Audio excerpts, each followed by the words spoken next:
এই ভিডিওতে আমরা আলোচনা করব ২০২৫ সালে প্রণীত নতুন সিলেবাস অনুযায়ী অষ্টম শ্রেণীর বিজ্ঞান বইয়ের দ্বাদশ অধ্যায় মহাকাশ ও উপগ্রহ।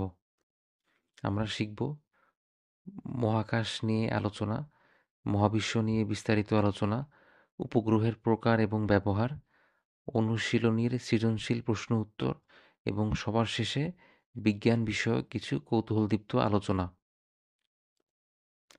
মহাকাশ কি? আমরা আকাশের দিকে তাকালে অনেক বস্তু দেখতে পাই। দূরবীক্ষণ যন্ত্র দিয়ে তারা বা নক্ষত্র দেখতে পাই। গ্রহ, নক্ষত্র, গ্যালাক্সি ইত্যাদি বস্তুর মাঝে যে খালি জায়গা অবস্থিত তাকে মহাশূন্য বা মহাকাশ বলে। যে ছবিটি বর্তমানে দেখানো হচ্ছে এতে স্পষ্ট করে বোঝা যাচ্ছে যে পৃথিবীর আশপাশে বেশ অনেকটুকু জায়গায় খালি বা শূন্য রয়েছে এবং দূর দূরান্তে যে মিটিমিটি তারা বা নক্ষত্রগুলো দেখা যাচ্ছে এক নক্ষত্র থেকে অন্য নক্ষত্রের মাঝখানে অথবা এক তারার থেকে অন্য তারার মাঝখানে বেশ অনেক জায়গা খালি রয়েছে। এই শূন্য বা খালি জায়গাকে মহাকাশ বা মহাশূন্য বলা হয়। মহাকাশের শুরু পৃথিবীর পৃষ্ঠ থেকে উপর দিকে ১৬০ কিলোমিটার পর্যন্ত বায়ুমণ্ডল নামে পরিচিত।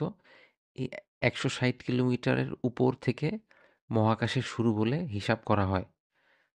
যে ছবিটি দেখানো হচ্ছে পৃথিবীর পৃষ্ঠ থেকে উপর দিকে নীল অংশ আনুমানিক ১৬০ কিলোমিটার পর্যন্ত এখানে বায়ুমণ্ডল হিসেবে ধরা হয় এবং এই বায়ুমণ্ডল পার হওয়ার পরেই মহাকাশের শুরু। অর্থাৎ পৃথিবীর বায়ুমণ্ডল যেখানে শেষ হয়, মহাকাশ সেখান থেকে শুরু হয়। মহাবিশ্ব কি? সৃষ্টি জগতে যা কিছু আছে তার সব কিছু নিয়ে মহাবিশ্ব। ক্ষুদ্র ধূলিকণা থেকে প্রত্যেক প্রাণী এবং গ্যালাক্সি অর্থাৎ সকল সৃষ্টি এর অন্তর্ভুক্ত। মহাবিশ্ব এবং মহাশূন্য নিয়ে যেন গোলমাল সৃষ্টি না হয়, সেই উদ্দেশ্যে একটি সূত্র দিয়ে রাখি।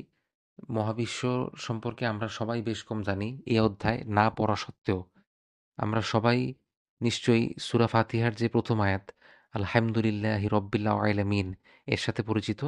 তো এই আয়াতে শেষ শব্দে যে আলামিন শব্দ ব্যবহার করা হয়েছে, ওই শব্দের অনুবাদ হয় মহাবিশ্ব। আশা করি এখন থেকে সবারই মনে থাকবে যে সূরা ফাতিহার শেষ শব্দটি হচ্ছে মহাবিশ্ব, যেখানে সকল সৃষ্টি জগৎকে বোঝানো হয়েছে। তো এখানে এই মহাবিশ্বই এখানে ব্যবহার হয়েছে। তো আশা করি এখন থেকে সবারই মনে থাকবে যে মহাবিশ্ব বলতে সকল সৃষ্টিকে অন্তর্ভুক্ত করে বোঝানো হয় এবং মহাশূন্য বলতে বোঝানো হয় মহাকাশে ২ বা ততোধিক বস্তুর মাঝে যে খালি জায়গা। গ্যালাক্সি। গ্যালাক্সি হলো নক্ষত্র এবং গ্রহের দল যা মহাকাশে চলাচল করে। আমাদের পৃথিবী যে গ্যালাক্সিতে অবস্থিত তার নাম ছায়াপথ বা আকাশগঙ্গা। ইংরেজিতে বলা হয় মিল্কি ওয়ে। যে ছবিটি বর্তমানে দেখানো হচ্ছে এটি একটি গ্যালাক্সির উদাহরণ, খুবই দূর থেকে তোলা একটি ছবি। নক্ষত্র কি? নক্ষত্র হলো গ্যালাক্সিতে অবস্থিত বিরাট জ্বলন্ত গ্যাসপিণ্ড যার নিজস্ব আলো এবং তাপ রয়েছে। আলোর তীব্রতা অনুসারে বড় নক্ষত্রের রং লাল, মাঝারি নক্ষত্রের রং হলুদ এবং ছোট নক্ষত্রের রং নীল হয়ে থাকে। নক্ষত্র আমাদের মহাবিশ্বেরই একটি অংশ। বর্তমানে যে ছবিটি দেখানো হচ্ছে তাতে আমরা দেখতে পাচ্ছি যে একটি নক্ষত্রের রং লাল বাঁদিকে অবস্থিত, মাঝখানে যে নক্ষত্রটি তার রং অনেকটা হলুদ এবং ডান দিকে যে নক্ষত্র অবস্থিত তা নীল দেখাচ্ছে। এগুলো হলো বিভিন্ন প্রকার নক্ষত্র। এগুলোর শ্রেণীবিভেদ করা হয় আলোর তীব্রতা অনুসারে। নক্ষত্র, গ্রহ এবং উপগ্রহের মধ্যে পার্থক্য। হুবহু বইতে এ ব্যাপারে আলোচনা না থাকলেও এই আলোচনাটি জরুরি।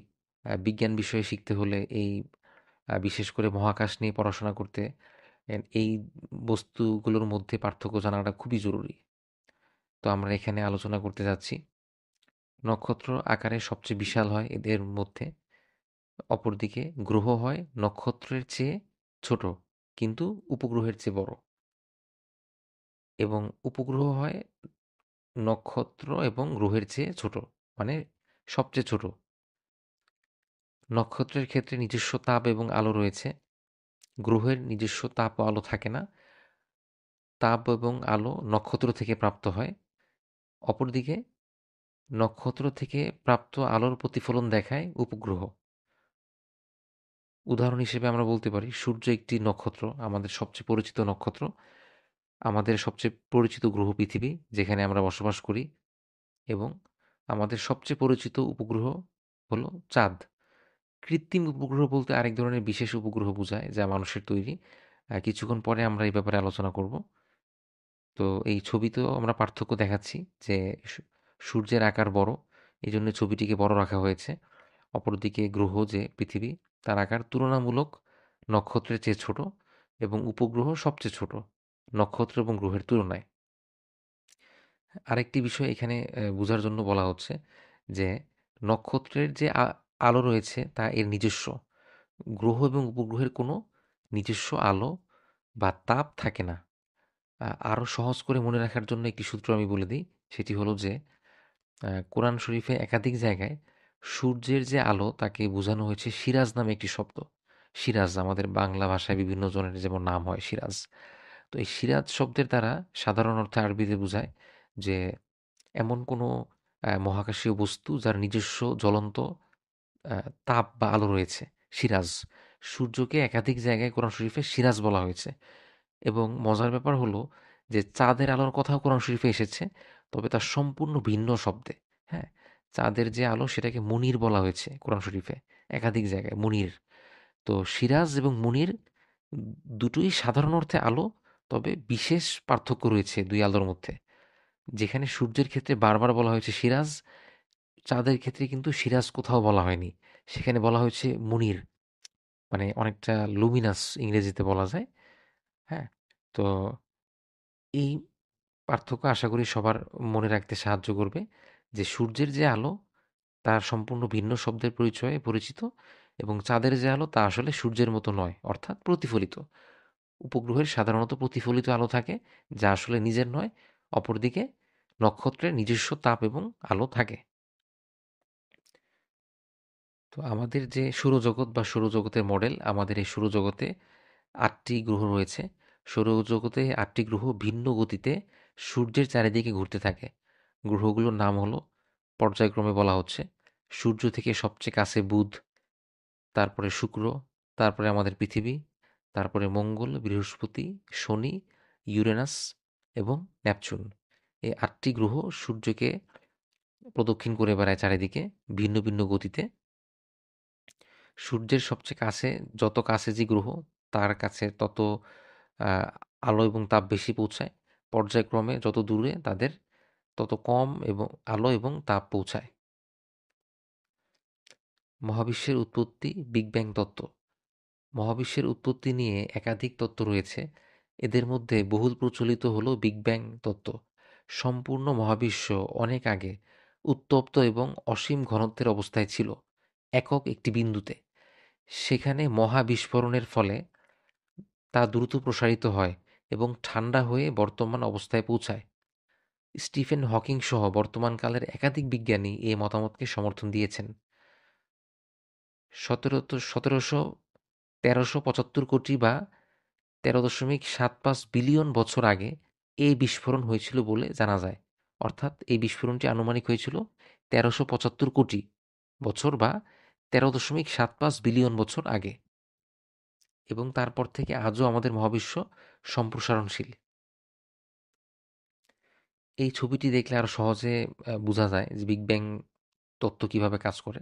এই যে বিন্দুটি দেখানো হচ্ছে বাম পাশে, লাল বা উজ্জ্বল কমলা, এই বিন্দুটি হচ্ছে সেই বিন্দু যেখানে সকল বস্তু একসাথে ঘনীভূত অবস্থায় ছিল, খুবই উঁচু ঘনত্বের সাথে সকল বস্তু একসাথে জড়ো ছিল, এবং এখানে একটা প্রচণ্ড রকমের বিস্ফোরণ হয়।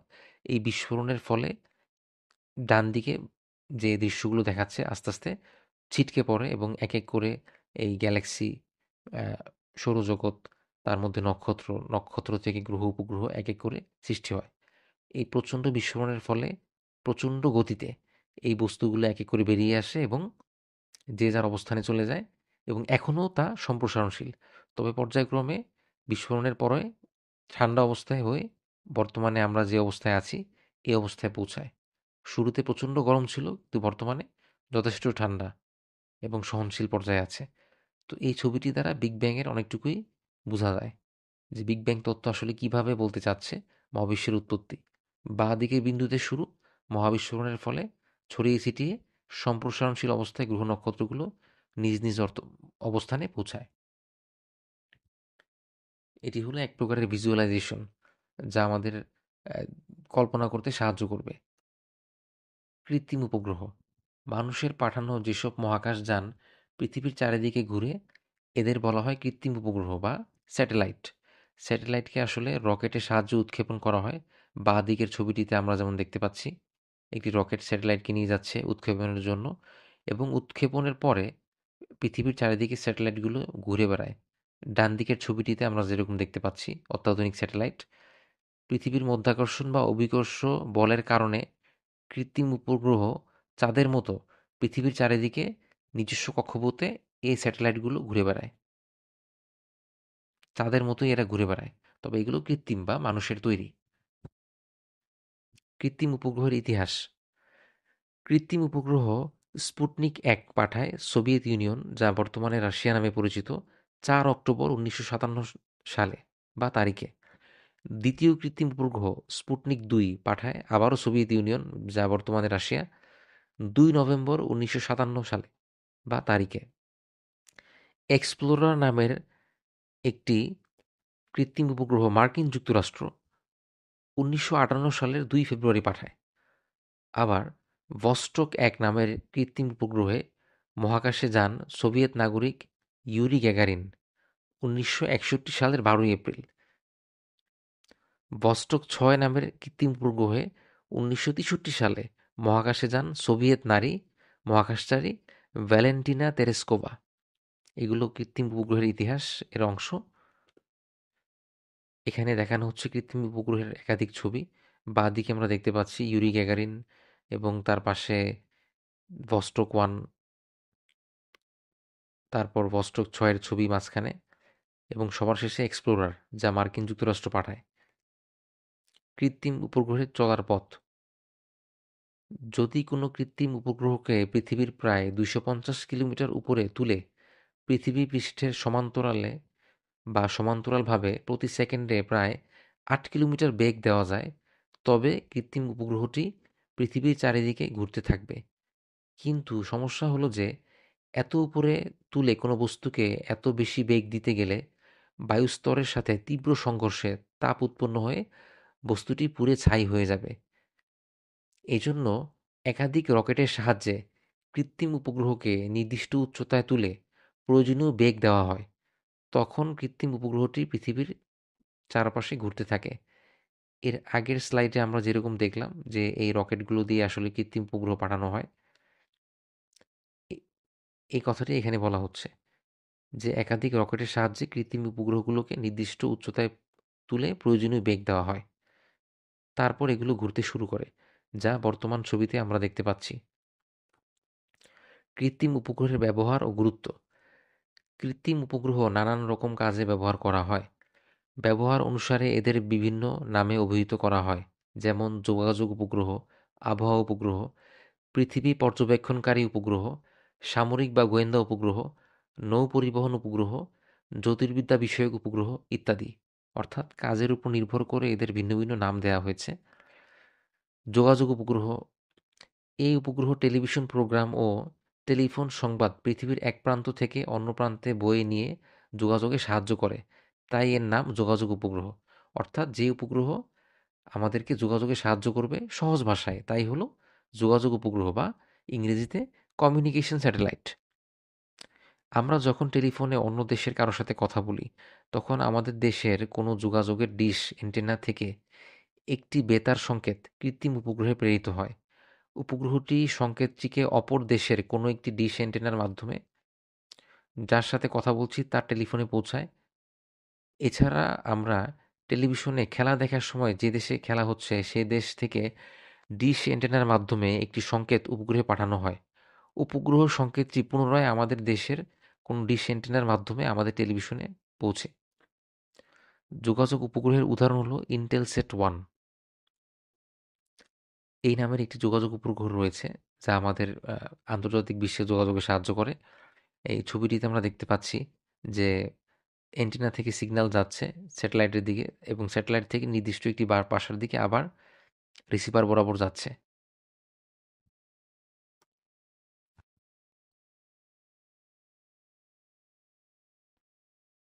আবহাওয়া উপগ্রহ।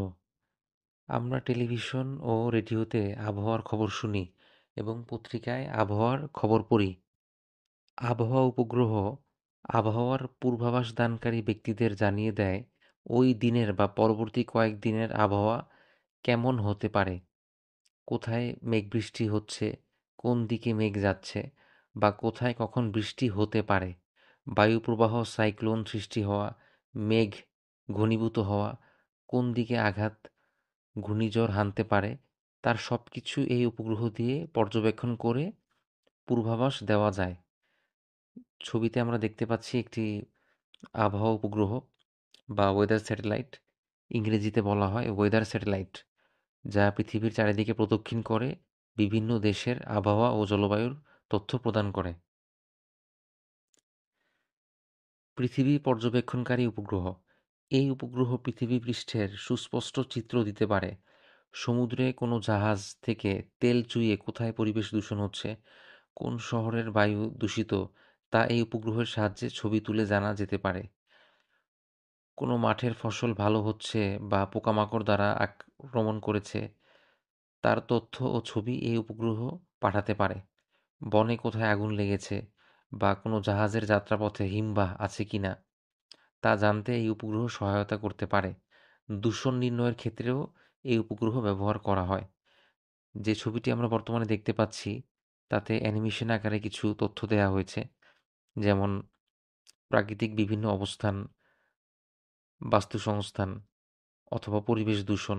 এই তথ্যগুলো এই জাতীয় উপগ্রহ দিয়ে পাওয়া যায় বা ছবি তুলে বর্ণনা করা যায়। তো পৃথিবী পর্যবেক্ষণকারী উপগ্রহ আমাদের বিভিন্ন দৈনন্দিন সমস্যা এবং পরিবেশ দূষণের তথ্য সংগ্রহ করতে সহায়তা করে থাকে। সামরিক বা গোয়েন্দা উপগ্রহ। গোয়েন্দার কাজ করার জন্য সামরিক বাহিনীতে এই উপগ্রহ ব্যবহার করা হয়, তাই এর নাম গোয়েন্দা উপগ্রহ। প্রতিপক্ষ যোদ্ধারা কোথায় লুকিয়ে আছে, গোপনে তারা কোথাও অনুপ্রবেশ ঘটাচ্ছে কিনা, কোনো গোপন আক্রমণ হচ্ছে কিনা ইত্যাদি তথ্য সংগ্রহের জন্য এই উপগ্রহ ব্যবহার করা হয়। সামরিক হামলা বা যুদ্ধের ক্ষেত্রে সাধারণত এই ধরনের উপগ্রহ ব্যবহার করা হয়, যেহেতু আজকাল প্রযুক্তি অনেক আধুনিক। যেমন সাম্প্রতিককালের একটি ঘটনার বর্ণনা দেই, যে বর্তমান সময়ে যে রাশিয়া ইউক্রেন যুদ্ধ চলছে, সেখানে উভয় পক্ষ, রাশিয়া এবং ইউক্রেন উভয়ই তাদের অত্যাধুনিক মিসাইল বা বোমা ব্যবহারের আগে স্যাটেলাইট ব্যবহার করেছে বলে এমন একাধিক পত্রিকায় তথ্য পাওয়া গিয়েছে। তো সেক্ষেত্রে আমরা বলতে পারি যে সামরিক উপগ্রহ বা মিলিটারি স্যাটেলাইট ব্যবহার করা হয়েছে।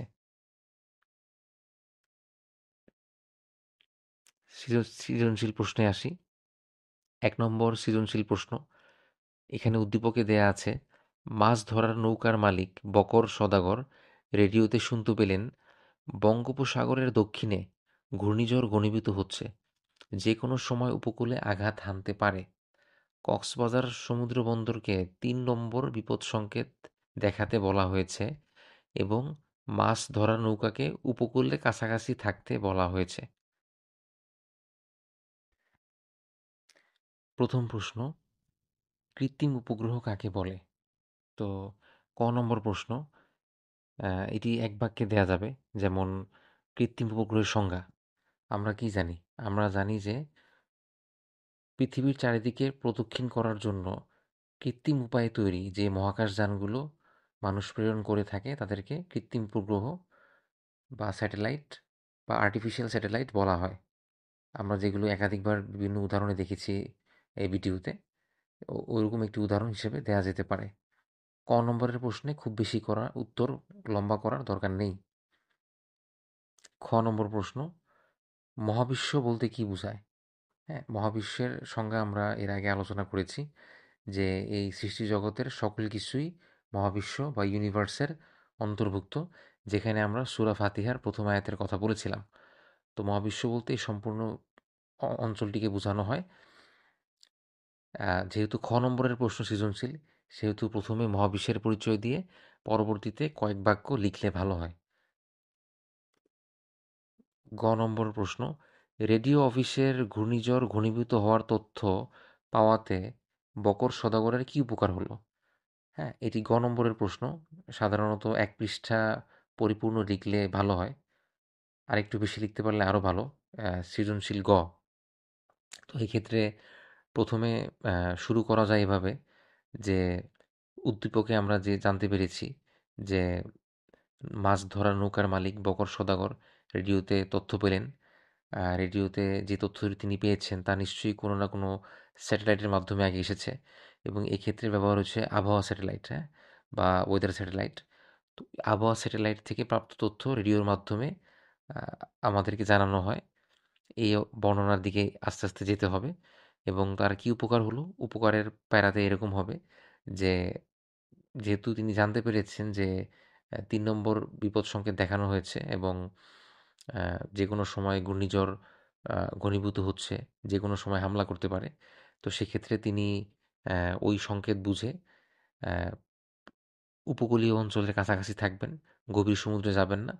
এতে তার মাছ ধরার নৌকার কোনো ক্ষতি হবে না এবং তার নিজের জানও নিরাপদ থাকবে।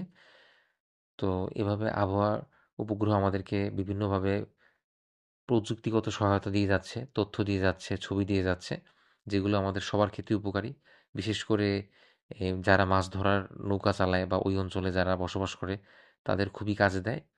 এরকমইভাবে মাছ ধরার নৌকার মালিক বকর সওদাগর উপকৃত হচ্ছেন। হ্যাঁ? ১ পৃষ্ঠার মতো এরকম বর্ণনা থাকবে। সৃজনশীল গ। এরপর আমরা দেখব সৃজনশীল ঘ। চতুর্থ প্রশ্ন, আবহাওয়া বার্তাটি বকর সওদাগর ও উপকূলবাসীদের কিভাবে সতর্ক করতে পারে ব্যাখ্যা করো। আচ্ছা, ঘ নম্বরের প্রশ্ন, ১.৫ থেকে ২ পৃষ্ঠা লিখলে ভালো হয়। তো এখানে কয়েক প্যারায় ভাগ করে লিখলে আরও ভালো হবে। যেমন শুরুতে বলা যেতে পারে যে, উদ্দীপক থেকে আমরা যা জানতে পেরেছি যে বকর সওদাগর এবং সার্বিকভাবে উপকূলবাসী জানতে পেরেছেন রেডিওর মাধ্যমে যে বঙ্গোপসাগরের দক্ষিণ অঞ্চলে ঘূর্ণিঝড় ঘনীভূত হচ্ছে। হ্যাঁ? অতঃপর উদ্দীপকের একটু বিরতি দিয়ে তারপর আমরা আ ২য় অংশে যেতে পারি যে, আ কৃত্রিম উপগ্রহের যেখানে ব্যবহার হয়েছে, বিশেষ করে আবহাওয়া উপগ্রহ। তো আবহাওয়া উপগ্রহ আমাদের কি উপকার করে? আমরা যে ভিডিওতে এর আগে আলোচনা করেছি পূর্ববর্তী অংশে যে, আবহাওয়া উপগ্রহ কাকে বলে? আবহাওয়া উপগ্রহের উপকারিতা কী? কোন, কোন ক্ষেত্রে আমাদের সহায়তা করে? তো এই বিষয়গুলোর আলোচনা হবে এখানে। তারপরে কিভাবে মানুষের যান ও মালের নিরাপত্তায় আবহাওয়া উপগ্রহ সাহায্য করে থাকে। এই ওয়েদার স্যাটেলাইট এর কী, কী উপকারিতা আছে? এখানে বিশেষ করে উপকূলবাসীদেরকে সতর্ক করার মাধ্যমে তাদের জীবন বাঁচাতে সাহায্য করেছে। তাদের উপর যেন কোনো বিপদ-আপদ না হয়। মাছের নৌকাগুলো যেন ক্ষতিগ্রস্ত না হয়। সার্বিকভাবে উপকূল অঞ্চলের মানুষ যেন ক্ষতিগ্রস্ত না হয়। তো এই যে প্রযুক্তিগত সহায়তা আবহাওয়া উপগ্রহ দিল, এ ব্যাপারে লিখতে হবে। ১.৫ থেকে ২ পৃষ্ঠা লিখলে ভালো হয়। হ্যাঁ? এর ব্যাখ্যা করতে হবে। সৃজনশীল ঘ বা চতুর্থ প্রশ্নের ক্ষেত্রে। এই হলো মোটামুটি আমাদের ১ম সৃজনশীল। ২য় সৃজনশীলের উদ্দীপকে এরকম একটি ছবি দেয়া আছে। যেখানে আমরা দেখতে পাচ্ছি যে মাঝখানে পি নামক একটি আ নক্ষত্রের চিত্র এবং তার পাশে কিউ নামে একটি গ্রহ ঘুরছে। ওই কিউর আবার আর নামে একটি উপগ্রহ কিউর চারিদিকে ঘুরছে। তো পি এর চারিদিকে ঘুরছে কিউ এবং কিউকে প্রদক্ষিণ করে বেড়াচ্ছে আর। তো যৌক্তিকভাবে দেখলে বোঝা যায় যে এখানে পি হচ্ছে আসলে নক্ষত্র, কিউ হলো একটি গ্রহ এবং আর হলো উপগ্রহ। আমরা এই ভিডিওর পূর্ববর্তী অংশে আমরা এই ব্যাপারে বিস্তারিত আলোচনা করেছিলাম যে নক্ষত্র কী, তার বৈশিষ্ট্য কী, গ্রহ কী, তার বৈশিষ্ট্য কী, কী এবং উপগ্রহ কাকে বলে, তার বৈশিষ্ট্য কী, কী। তো কারো যদি এখানে কোনো প্রশ্ন থাকে বা বুঝতে অসুবিধা হয়, আমার অনুরোধ রইল যে পিছনে গিয়ে একাধিকবার আলোচনাটি শুনতে। একাধিকবার শুনলে আরও ধারণা পরিষ্কার হবে। তো ১ম প্রশ্ন, মহাশূন্য কাকে বলে? আমরা এই ভিডিওর একদম শুরুতে আলোচনা করেছিলাম যে মহাশূন্য বলতে বোঝায় আ এই মহাবিশ্বে ২ বা ততোধিক মহাকাশীয় বস্তুর মাঝখানে যে দূরত্ব বা শূন্যস্থান। যেমন উদাহরণ হিসেবে কি? পৃথিবী এবং চাঁদের মাঝখানে যে শূন্যস্থান অথবা আমাদের গ্যালাক্সির সাথে পরবর্তী অন্য কোনো গ্যালাক্সির মাঝখানের যে শূন্যস্থান বা স্পেস তাই হচ্ছে মহাশূন্য। যেহেতু ক নম্বরের প্রশ্ন খুব বেশি বড় করার দরকার নেই। সৃজনশীল খ, চাঁদ ও কৃত্রিম উপগ্রহের মধ্যে পার্থক্য ব্যাখ্যা করো। আশা করি তোমরা চমৎকারভাবে এটি লিখতে পারবে, কারণ এর ব্যাপারে বিস্তারিত আলোচনা আমরা এর আগে করেছি। সহজ কথায় বলতে গেলে চাঁদ হলো একটি প্রাকৃতিক উপগ্রহ যা পৃথিবীর চারিদিকে প্রদক্ষিণ করে বেড়ায় এবং এটি আমাদের পৃথিবীর একমাত্র উপগ্রহ। হ্যাঁ, অপরদিকে কৃত্রিম উপগ্রহ মানুষের তৈরি, এগুলোকে স্যাটেলাইট বলা হয় বা আর্টিফিশিয়াল স্যাটেলাইট, যা মানুষ নিজে তৈরি করে এবং মহাশূন্যে প্রেরণ করে পৃথিবীর চতুর্দিকে প্রদক্ষিণ করে বেড়ায়। হ্যাঁ, চাঁদ প্রাকৃতিকভাবে তৈরি, অপরদিকে কৃত্রিম উপগ্রহ মানুষের দ্বারা তৈরি। হ্যাঁ, তারপরে আরেকটি পার্থক্য এরকম হতে পারে যে চাঁদ এবং পৃথিবীর মাঝখানে অভিকর্ষ বল কাজ করে এবং তা প্রাকৃতিকভাবেই তৈরি। অপরদিকে কৃত্রিম উপগ্রহ যে কৃত্রিম উপগ্রহ এবং পৃথিবীর মাঝখানে অভিকর্ষ বল কাজ করলেও তা আসলে প্রাকৃতিকভাবে তৈরি নয়, তা কৃত্রিমভাবে তৈরি এবং এই কৃত্রিম উপগ্রহ আমাদেরকে বিভিন্ন তথ্য দিয়ে প্রযুক্তিগত সহায়তা দিয়ে উপকার করে থাকে। ঠিক আছে? জোয়ার ভাটার ওঠানামার সাথে চাঁদের সম্পর্ক রয়েছে, যা আসলে কৃত্রিম উপগ্রহের কোনো প্রভাব, এই জাতীয় কোনো জোয়ার ভাটা সম্পর্কিত প্রভাব কৃত্রিম উপগ্রহের আমাদের পৃথিবীর উপর নেই। কৃত্রিম উপগ্রহের কাজ সম্পূর্ণ ভিন্ন। যেমন আমাদেরকে তথ্য দিয়ে সাহায্য করা, ছবি দিয়ে সাহায্য করা, আবহাওয়ার পূর্বাভাস দিয়ে সাহায্য করা, যা চাঁদের কাছ থেকে আমরা পাই না। তো এই পার্থক্যগুলো কয়েকটা সাজিয়ে লিখতে হবে এখানে। বিস্তারিত জানতে হলে আমাদের ভিডিওটির আগের অংশ দেখার অনুরোধ রইল। তো খ নম্বরের সৃজনশীল খুব বেশি এখানে লিখার দরকার নেই, 4-5 বাক্য লিখলে পর্যাপ্ত। পার্থক্যর ক্ষেত্রে 2 বা 3 পার্থক্য দেখালে পর্যাপ্ত। গ নম্বর প্রশ্ন সৃজনশীল, পি কোন ধরনের জ্যোতিষ্ক ব্যাখ্যা করো। পি, আমরা মাঝখানে যেটি দেখতে পাচ্ছি ছবির, যে পি নামে একটি মাঝখানে বৃত্ত এবং তার চারিদিকে দাগ দেয়া হয়েছে কয়েকটা। এই দাগগুলো ওই জ্যোতিষ্কের আলো এবং তাপ বোঝাচ্ছে। জ্যোতিষ্ক বলতে কি বোঝায় এখানে একটু বলে রাখি। জ্যোতিষ্ক বলতে বোঝায় মহাকর্ষীয় যে বস্তুগুলো, মহাকাশে অবস্থানকারী যে বস্তুগুলো আছে, এগুলোকে একত্রে সাধারণ ভাষায় জ্যোতিষ্ক বলা হয়, সাধারণ ভাষায়। হ্যাঁ, তো যে কোনো অবজেক্ট বা অ্যাস্ট্রোনমিক্যাল অবজেক্ট জ্যোতিষ্ক সব কিছুরই একটি সাধারণ নাম। ঠিক আছে? মানুষের মধ্যে যেমন ভাগ হয়, এক একজন এক এক জাতির, এক একজনের এক এক উচ্চতা, কিন্তু আমরা সবাই কি সাধারণ অর্থে সবাই মানুষ। এখানে সাধারণ অর্থে সবাই জ্যোতিষ্ক। তো পি কোন ধরনের জ্যোতিষ্ক? পি কিউ আর সবই জ্যোতিষ্ক এখানে। তবে পি এর ধরন হচ্ছে এটি একটি নক্ষত্র, স্টার বা তারা বা নক্ষত্র। হ্যাঁ, তো পি হচ্ছে নক্ষত্র। এবার নক্ষত্রের ব্যাখ্যা। আশা করি তোমরা দুর্দান্ত উত্তর লিখবে এই প্রশ্নে, এই প্রশ্ন পরীক্ষায় আসলে। কারণ জ্যোতিষ্ক পি অর্থাৎ নক্ষত্রের বর্ণনা আমরা বিস্তারিত দিয়েছি ভিডিওর পূর্বরেখার অংশে। তো কেউ যদি না বুঝে থাকো, আবার অনুরোধ রইল ভিডিওটির পূর্বরেখার অংশ দেখার। তো কারণ এর আগের অংশে আমরা বিস্তারিত বলেছিলাম, যেখানে আমরা সিরাজ নিয়ে আলোচনা করেছিলাম, যে নক্ষত্রের যে নির্দিষ্ট বৈশিষ্ট্য, তার তাপ থাকবে, তার আলো থাকবে, জ্বলন্ত অবস্থায় থাকবে, জ্বলন্ত একটি বৃহৎ গ্যাস পিণ্ড, যা গ্রহের চেয়ে বড়, যা উপগ্রহের চেয়ে বড়। হ্যাঁ, প্রচণ্ড শক্তিধর। এই বিষয়গুলো লিখবে। গ নম্বর সৃজনশীল যেহেতু 1 পৃষ্ঠা লিখলে পর্যাপ্ত।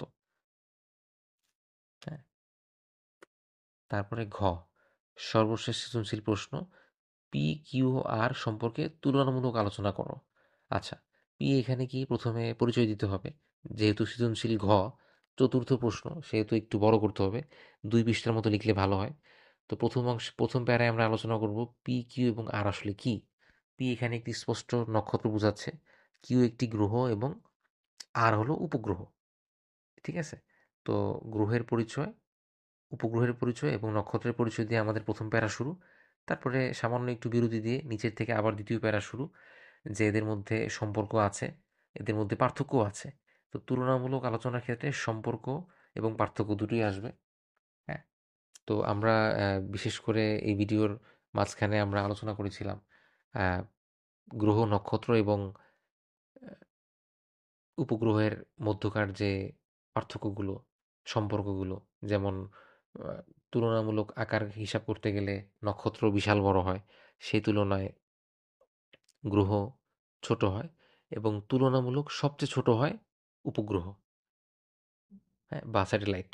তো একই ক্ষেত্রে এখানে আ একটি বিষয় বলে রাখি যে এখানে উপগ্রহ বলতে কিন্তু নির্দিষ্ট করে প্রাকৃতিক যে উপগ্রহ, যেমন চাঁদ বা অন্যান্য গ্রহের কিছু উপগ্রহ রয়েছে। শনি গ্রহের উপগ্রহ রয়েছে টাইটান নামে। তো এরকম। এখানে প্রাকৃতিক উপগ্রহ বোঝানো হচ্ছে। এখানে স্যাটেলাইট বলতে কিন্তু কৃত্রিম, যেটা মানুষের তৈরি ভস্টক অথবা হচ্ছে এই যে এক্সপ্লোরার এইসব না। এখানে শুধু প্রাকৃতিক যেগুলো চাঁদ বা টাইটান বা এই জাতীয়গুলোকে বোঝানো হচ্ছে। আচ্ছা, তো এখানে তুলনামূলক আলোচনায় আমাদের ওই আগেরকার যে আলোচনা বা পূর্বেকার আলোচনা রয়েছে ওটি হুবহু ব্যবহার করা যাবে।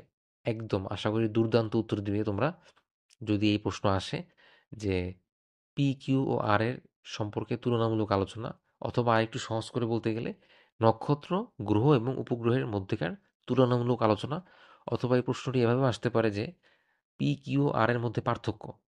তো যেভাবেই আসুক মূল কথা একই, যে এখানে আলোচনা করতে হবে যে নক্ষত্রের কি আছে, যেমন তাপ ও আলো, যা গ্রহের নেই, এবং উপগ্রহ সাধারণ অর্থে তা প্রতিফলিত করে। গ্রহের নিজস্ব কোনো তাপ বা আলো থাকে না, শুধুমাত্র নক্ষত্রের থাকে। হ্যাঁ? আ আবার নক্ষত্র যেমন একটি জ্বলন্ত গ্যাসপিণ্ড, গ্রহ বা উপগ্রহ আসলে ওরকম গ্যাসপিণ্ড নয়। একটি স্থিতিশীল অবস্থায় পৌঁছে গিয়েছে। তারপরে আকারে সবসময় নক্ষত্র বড় হয়ে থাকে গ্রহ বা উপগ্রহের চেয়ে, সাধারণ অর্থে। তারপরে আমরা যে অন্যান্য আলোচনাগুলো করেছিলাম এই ৩ মহাকর্ষীয় বস্তুর মধ্যে, মহাকাশীয় বস্তু বা জ্যোতিষ্ক বলতে পারি। এই ৩ জ্যোতিষ্কের মধ্যে আমরা যে আলোচনা করেছিলাম তা হুবহু বা কাছাকাছি লিখতে পারলে খুবই ভালো হয়। চেষ্টা করবে ২ পৃষ্ঠার মধ্যে লিখার, যেহেতু সৃজনশীল বা চতুর্থ প্রশ্ন। আশা করি সবাই বুঝতে পেরেছো। কোথাও কোনো আ সন্দেহ থাকলে বা প্রশ্ন থাকলে যেকোনো সময় আমাদের ভিডিওর নিচে কমেন্ট করে জানাতে পারবে। আর আশা করি কোথাও বুঝতে অসুবিধা হলে ভিডিওটি কয়েকবার দেখবে বুঝার স্বার্থে। এখন আমরা ভিডিওর শেষ অংশে আছি, যেখানে বিজ্ঞান কৌতূহল আলোচনা, অর্থাৎ সায়েন্স কিউরিওসিটি ডিসকাশন, বা বিজ্ঞান বিষয়ে যেন কৌতূহল জন্মায় এ ব্যাপারে কিছু আলোচনা আমরা করব। তো এর উদ্দেশ্য হলো বিজ্ঞানের রহস্য জানার জন্য কৌতূহল তৈরি করা, দ্য কিউরিওসিটি, হ্যাঁ, এই তৈরি করে আমাদের উদ্দেশ্য এই অংশে। তো আজকে কৌতূহল নিয়ে আলোচনার বিষয় হলো এই ভিডিওতে যে মহাবিশ্বের কি কোনো শেষ কিনারা আছে? যদি কোনো শেষ কিনারা আসলেই থাকে, যে কোনো একটি জায়গায় গিয়ে এই মহাবিশ্ব আসলে শেষ হয়ে যায়, যদি থাকে, তা কত দূরে অবস্থিত এবং কোন দিকে গেলে এর শেষ পাওয়া যেতে পারে? হ্যাঁ, খুবই জটিল প্রশ্ন। তো তোমরা সবাই চেষ্টা করবে এ ব্যাপারে কিছু ঘাটাঘাটি করার, কিছু জানার। এই জাতীয় প্রশ্নগুলো কৌতূহল বশত হলেও এগুলো আমাদেরকে বিজ্ঞানের প্রতি আরো আগ্রহী করে তুলবে, বিজ্ঞান জানতে, বিজ্ঞানের রহস্য উদ্ঘাটন করতে এবং ভবিষ্যতে গবেষণা করতে আমাদের মধ্যে আগ্রহ সৃষ্টি করবে। এজন্যই প্রশ্নগুলো দেওয়া। তোমরা চেষ্টা করবে এগুলোর তথ্য জানার, এ ব্যাপারে তথ্য সংগ্রহ করার এবং কিছু জানতে পারলে তা আলোচনা করার। ধন্যবাদ সবাইকে। Thanks for watching.